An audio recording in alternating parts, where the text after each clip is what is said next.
আমাদের 10 জনকে direct fit করা হলো, আর যে বাকি জন ছিল 16 জনকে রিমেডিকেল দেওয়া হলো। কোনো না কোনো পয়েন্টে কেউ কেউ তো কোনো 5টা 6টা পয়েন্টও খেয়ে গেছে। মাঠ মেডিকেল যেহেতু একসাথে হচ্ছে, পার্সেন্টেজটা পাসের পার্সেন্টেজ খুব কম, 10:1 অনুপাতে। জয় হিন্দ। প্রথমে আমি দেবব্রত রয়কে বাঁকুড়া থেকে আমাদের যে স্টুডেন্টস তাকে অনেক অনেক অভিনন্দন। আর মালা পরাচ্ছি না এখন, মালা পরাবো একদম ফাইনাল সিলেকশন হয়ে যাওয়ার পরে। আর আজকের এই ভিডিওটা যারা এই আমাদের এসএসসি কনস্টেবল অনলাইন আবেদন চলছে আর কি ফর্ম ফিল আপ তাদের জন্য, এবং যারা এই মুহূর্তে ফিজিক্যাল এবং মেডিকেলে তোমরা পৌঁছে গেছো বা যাদের আছে তাদের জন্য একটা গুরুত্বপূর্ণ ভিডিও। ও মাঠ মেডিকেল ডাইরেক্ট সব ফিট হয়ে এসেছে, এবং এসএসসি কনস্টেবলের স্কোর কত আছে নাম্বার তোমার? 121.75। 121.75। জেনারেল ডিস্ট্রিক্ট, জেনারেল, হ্যাঁ জেনারেল ডিস্ট্রিক্ট, জেনারেল মানে যথেষ্ট একটা ভালো নাম্বার আছে। ফার্স্ট চয়েস আছে সিআইএসএফ, সেকেন্ড আছে বিএসএফ। আমি চাইছি যেন সিআইএসএফ হয়ে যায়, তারপর তো বিএসএফ। ও বলছে আমার যে কোনো একটা পোস্ট হলেই হয়, তাই তো? যে কোনো একটা কিছু একদম। তো যাই হোক, প্রথমে তুমি এই কথাটা বলো কি তোমার মাঠ কোন জায়গায় ছিল? আমার মাঠ ছিল উত্তর দিনাজপুরের রায়গঞ্জ। তো মাঠ কেমন হলো আর কি বলো। আমাদের প্রথম 23 সেপ্টেম্বর আমাদের ফার্স্ট যে স্টার্ট হয় সেদিন মাঠ ছিল। মানে সেদিন আমাদেরকে রিপোর্টিং টাইম ছিল 5টা। আচ্ছা, ভোর 5টাতে রিপোর্টিং ছিল আমাদের। মোটামুটি 5:30 থেকে রিপোর্টিং করিয়েছিল। আচ্ছা, রিপোর্টিং 5:30 থেকে পড়াতে পড়াতে মোটামুটি 7টা 7:30 বেজে গেছিল। আর যে সেদিন মানে 23 সেপ্টেম্বর সেদিন মোটামুটি ওই যে আমরা যে জায়গায় ছিলাম সেদিন 40 ডিগ্রি সেন্টিগ্রেড হয়ে যাচ্ছিল। আর এত মানে লেট প্রসেসিং করেছে সেদিনে, মানে কি বলবো আর, মানে এতটাই লেট প্রসেসিং করেছে মানে যে কোনো গ্রুপ স্টার্টই করে না 10টা পর্যন্ত। তখন আমরা মানে অনেক ডিসঅ্যাপয়েন্টেড হয়ে গেলাম আমাদের নিজেদের মধ্যে। রানিং করা তাহলে শুরু হলো। আমাদের রানিং স্টার্ট হয়েছিল সেদিনে মোটামুটি 67 জন, 67 স্টুডেন্ট ছিল। তার মধ্যে থেকে ফার্স্ট গ্রুপে চেস্ট ফেস্ট থেকে অনেকজনকে কেটে নিয়েছিল। হাইট চেস্ট থেকে প্রথমে কেটে মোটামুটি 15 জন কেটে নিয়েছিল। একটা ফার্স্ট ব্যাচ 20 জনের ব্যাচ তৈরি করেছিল, সেটাকে দৌড়তে দিয়েছিল 12:30 একটার সময়। দুপুর 12:30 একটার সময়? দুপুর 12:30 সময় ফার্স্ট ব্যাচ স্টার্ট করেছিল। ওটা দেখে তো আমরা হয়ে গিয়েছিলাম, আজ মনে হয় এবার মনে হয় ফিজিক্যালে পাস করতে পারবো না। যখন দাঁড়িয়ে আছে সবাই আমরা ভেবেছিলাম যে আজকে তাহলে এবারে মনে হয় হলো না, আবার কি হবে কে জানে। দিয়ে তখন ওখানে দেখলাম যে 20 জনের মধ্যে তো অনেকজনই 1 পাক 2 পাক করে ভালো করে মানে রেস কমপ্লিট করার মানে 1-2 পাক মারার পর দেখলাম অনেকজনই মানে দাঁড়িয়ে যাচ্ছে, কাউকে অ্যাম্বুলেন্সে তুলে নিচ্ছে, জল দিচ্ছে। মানে ওটা দেখার পর আরো খুবই খারাপ লাগছে। কি ভাবছিলে? আমরা ডিসঅ্যাপয়েন্ট, আমরা আশা ছেড়ে দিয়েছিলাম যে কি হবে এবারও হয়তো আর হলো না। তো ওদের প্রথম গ্রুপে দেখা গেল 8 জন পাস করলো। আচ্ছা, 8 জন পাস করলো, ঠিক আছে। দিয়ে তারপরে 20 জনের মধ্যে 12 জন ফেল। 12 জন ফেল হয়ে গেল, 8 জন পাস করলো। দিয়ে সিও সাহেব এলেন, সিও সাহেব দেখলেন পুরো ব্যাপারটা। সিও সাহেব বললেন ঠিক আছে এত রোদে আর মাঠ করে যাবে না। দিয়ে অনেক টাইম দিলেন, কিন্তু গরম কিন্তু তখনও কমে না। মানে হয়তো রোদটা কমে গেছে, আস্তে আস্তে কমে যাচ্ছে। দিয়ে মোটামুটি ওই হিসাব করতে করতে দিয়ে মোটামুটি লাস্টে যে কতজন ছিলেন ওই 30 জন না 35 জন ছিল, সেগুলোকে একসাথে একটা ব্যাচ তৈরি করলো। ব্যাচ তৈরি করার পর আমাদের রান স্টার্ট করলো 5:30 থেকে।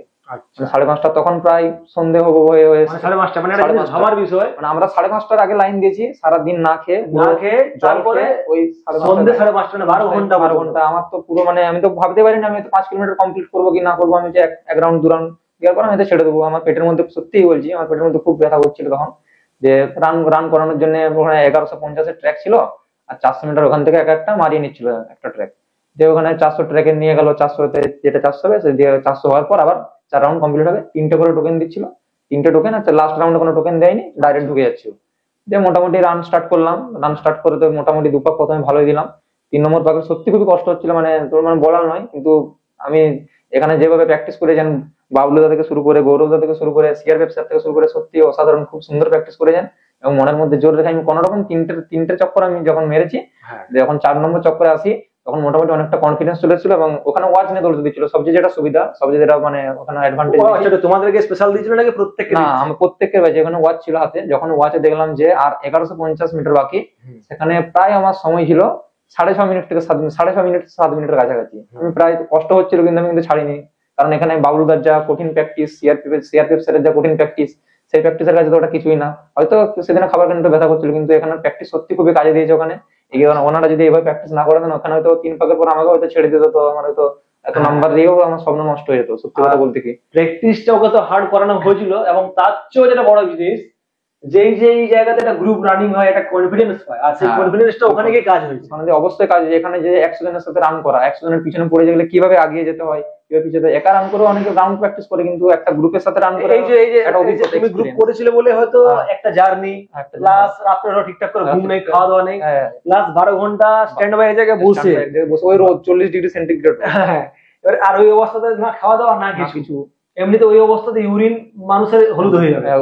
হ্যাঁ, ওই জায়গায় সময় জল তুমি যেভাবে খাও না কেন, আর জল খাওয়ার ইচ্ছে করবে না সারাদিন, না মুখ শুকনো হয়ে যাবে। বেশি বেশি দেখো বিস্কিট খাবে, বা কেউ কিছু খেয়ে নিল, পেট ভর্তি তো খাবার খেতে পারে না, টেনশনে হয়তো এবার আমার ব্যাচ আছে, আমার ব্যাচ আসবে। এবার আমার হতে আসবে, যদি খাই আমার শরীরটা যদি খারাপ হয়ে যায়, তো ওর কনফিডেন্স, সত্যি করে বলছি এটা একটা ফৌজি, মানে এটা ফৌজির লায়ক। কারণ যারা ডিফেন্সে যায়, যে যারা সার্জিক্যাল স্ট্রাইক হোক বা বিভিন্ন ধরনের অ্যাক্টিভিটি যারা ফৌজে থাকে, এই সমস্ত ছেলেদেরকে ওখানে নিয়ে যাওয়া হয়। আর মেডিকেলটা কেমন হলো ভাই দেবু? হ্যাঁ, যে সারাদিনে রান হয়ে গেল, রান হয়ে যাওয়ার পর আমাদের তারপরে ডকুমেন্টস ভেরিফিকেশনের জন্য আধ ঘন্টা রেস্ট দিল। সব ছেলেদের তো অবস্থা প্রায় খারাপ হয়ে গেছিল, মানে মাটিতে সব লটপট করছে। তো তারপরে ডকুমেন্টস ভেরিফিকেশনের জন্য আনা হলো, তখন বাজছে প্রায় রাত 8টা, ডকুমেন্টস ভেরিফিকেশন হবে। যে হঠাৎ করে নাকি ডিআইজি সাহেব চলে এলেন। ডিআইজি সাহেব, ডিআইজির সামনে আমাদের ছেলেরা এমন করছে, মানে ডিআইজি স্যারও মানে অবাক হয়েছে, কি হলো ছেলেগুলোর মধ্যে, এবার কি বিএসএফ কি হলো, এটা মানে অবাক হয়ে গেছে। তারপর যখন ডিআইজি সাহেব শুনলেন যে এই অবস্থা, এদেরকে সারাদিন এবার রাখা হয়েছে, ডিআইজি সাহেব বললেন ঠিক আছে, এরা যেভাবে করছে সেভাবে হালকা পাখা টাকা চালিয়ে দিল ভিতরে। মোটামুটি ভাবে ডকুমেন্টস ভেরিফিকেশন করে আমরা মোটামুটি বেরোতে সেদিনে রাত 11টা হয়ে গেছিল। Medical complete? না, মেডিকেল কমপ্লিট না, সেদিনে ডকুমেন্টস ভেরিফিকেশনটা ফার্স্ট দিন, আচ্ছা, রানের দিন হয়ে গেল। তারপরের দিন আমাদেরকে বলে দেওয়া হলো যে তারপরের দিন মানে সকাল 7টায় টাইম দেওয়া হলো মেডিকেলের জন্য। টোটাল মেডিকেলে কতজন গেলে তাহলে? টোটাল টোটাল মেডিকেলে দুটো গ্রুপ হয়েছিল। ফার্স্ট গ্রুপ থেকে 8 জন কোয়ালিফাই করেছিল, আর আমাদের গ্রুপ থেকে 18 জন কোয়ালিফাই করেছিল। আচ্ছা, মানে মোটামুটি ওই 26 জনের মতো? হ্যাঁ, মোটামুটি 26 জনের মতো। হ্যাঁ। তারপরের দিন মেডিকেলের জন্য ডাক পেলো, ঠিক আছে, ডাক পেলো। দিয়ে তারপরের দিন 7টা থেকে সবাই লাইন দিতে স্টার্ট করলো। তারপরের দিন ওয়েদার মোটামুটি খুব একটু ভালো ছিল, বৃষ্টি হয়েছিল সকাল অল্প। দিয়ে আমাদেরকে একটা গাড়ি, ওদেরই গাড়ি করে নিয়ে গেল, খুব সুন্দর একটা লেভেলে গেলো, হেমতাবাদ বলে নাম। ওখানে সবাইকার ইউরিন টেস্ট, ব্লাড টেস্ট, চেস্টের ইসিজি হলো। ইসিজি আসার পর আমাদেরকে আবার নিয়ে এলো। রিপোর্ট তো সঙ্গে সঙ্গে এলো না, রিপোর্ট আসতে দেরি হবে। একদম। সেদিন আমাদেরকে ওই ব্যাটালিয়নের মধ্যে, ক্যাম্পের মধ্যে আনা হলো। দিয়ে তারপরে যখন রিপোর্ট এলো তখন মোটামুটি প্রায় প্রায় 3টে বেজে গেল, মোটামুটি 3টে বেজে গেল, রিপোর্ট এলো। 3টের পর থেকে আমাদের সবাইকার মেডিকেল স্টার্ট হলো। আমরা সেকেন্ড গ্রুপে ছিলাম, তার জন্য আমাদের একটু দেরি হলো। ফার্স্ট গ্রুপে যে 8 জন ছিল তাদের মধ্যে প্রথম স্টার্ট হলো, তাদের মেডিকেল স্টার্ট হলো, তাদের মেডিকেল হলো। আমরা যখন মেডিকেলে যাই তখন মোটামুটি প্রায় আমাদের সন্ধ্যা বেজে গেল, মোটামুটি 5:30 6টা, সে একই যেদিন রান যেভাবে রান করেছি সেদিনের মধ্যে 5:30 6টা বেজে গেল। মেডিকেলের যখন প্রথম যায় তখন ওখানে 3টে ডক্টর ছিল, 3টে ডক্টর। 3টে ডক্টরে মোটামুটি 3টে করে 4টে করে ছেলেকে একসাথে নিয়ে যাচ্ছিল। প্রথমে যখন যাই, প্রথমে ডিস্টেন্স টেস্টের জন্য এই 6x, আমাদের ডিসটেন্স যেমন ছিল একাডেমি ধরে সেম টু সেম ডিস্টেন্স ছিল। এবারে একটা করে চোখ যেভাবে দাবে, ওদের যে সিলেকশন প্রসেসের মধ্যে যেটা আছে, একটা চোখ দেবে, পরে ডান চোখটা একবার দাবছে, বাঁ চোখটা দাবছে, জিজ্ঞাসা করছে মোটামুটি যে একবারে ভালো, মানে লাস্ট যে লাইনটা একদম ভালো, যেমন আমাকে বললো যে লাস্ট वाला লাইন पहले से एक चोख से, আর এক চোখ দাবছে, বললো আমি প্রথম লাস্ট লাইনটা বলে দিলাম, এক চোখে দেবে, আবার উল্টো চোখে বললো। সব থেকে বেশি মেডিকেলে কোন পয়েন্টে বাদ দিচ্ছিল? মেডিকেলে সব থেকে বেশি মেডিকেলে যে পয়েন্টটা বাদ দিচ্ছে, চোখে তো অনেকজনই মানে ওই ডিস্টেন্সে, কালার লাইনে। হ্যাঁ, কালার ব্লাইন্ডনেসের কিছু কিছু ছিল। আচ্ছা, আর টোটাল কতজন ফিট হলো তারপরে? টোটাল তারপরে মেডিকেল অল মেডিকেল হয়ে যাওয়ার পর সেদিন রিপোর্ট দিল না। আচ্ছা, দিয়ে রিপোর্ট দেওয়ার জন্য তারপরের দিনে বললো, তারপরের দিন নাকি রিপোর্ট দেবে। আমরা 8টার সময় গেছি, 8টায় টাইম দিয়ে হয়েছে। হ্যাঁ, 8টায় গেছি, মোটামুটি আমাদেরকে আবার সেই 3 4 ঘন্টা বস করে রেখেছে। 12টা বেজে গেল। দিয়ে 12টার সময় আমাদেরকে রিপোর্ট দিল। আমরা মোটামুটি ওই 18 আর 8 26 জনের মধ্যে আমাদের 10 জনকে ডাইরেক্ট ফিট করা হলো। আর যে বাকি জন ছিল 16 জনকে রিমেডিকেল দেওয়া হলো। কোনো না কোনো পয়েন্টে কেউ তো কোনো 5টা 6টা পয়েন্টও খেয়ে গেছে। আচ্ছা, তো এবার দেখা যাক। তবে এইটুকু বোঝা যাচ্ছে কি এইবারে এসএসজিডির যে কাট অফ আছে অনেকটা কম হওয়ার সম্ভাবনা আছে। কেন সম্ভাবনা আছে?